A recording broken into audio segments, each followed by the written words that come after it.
أعوذ بالله من الشيطان الرجيم. بسم الله الرحمن الرحيم.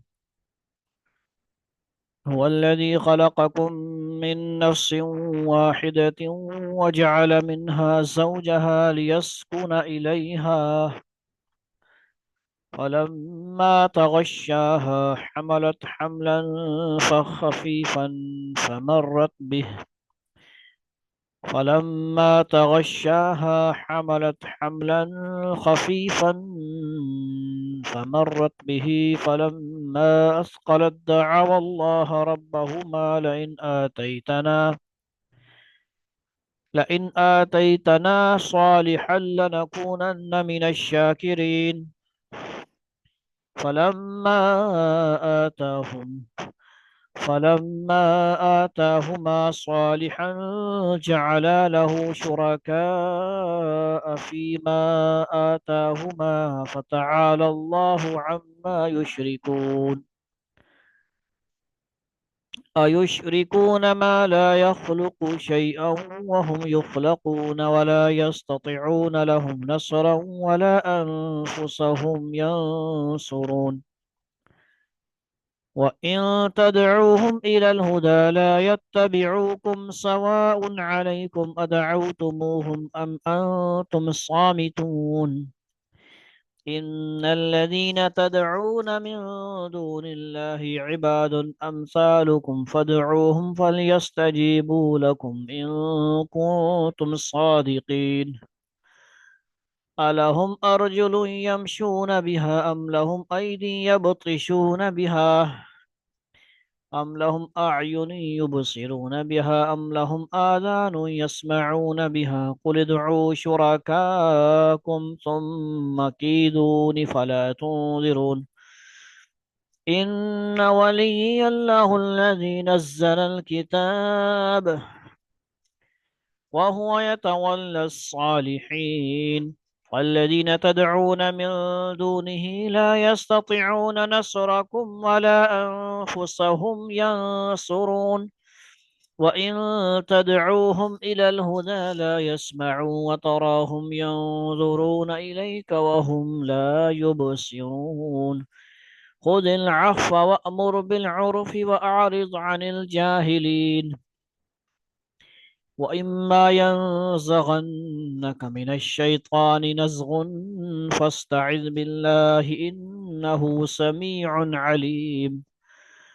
إن الذين اتقوا إذا مسهم طائف من الشيطان تذكروا فإذا هم مبصرون. وإخوانهم يمدونهم في الغي ثم لا يقصرون. وإذا لم تأتهم بآية قالوا لولا اجتبيتها قل إنما أتبع ما يوحى إلي من ربي هذا بصائر من ربكم وهدى ورحمة لقوم يؤمنون. وإذا قرئ القرآن فاستمعوا له وأنصتوا لعلكم ترحمون. واذكر ربك في نفسك تضرعا وخيفة ودون الجهر من القول بالغدو والآصال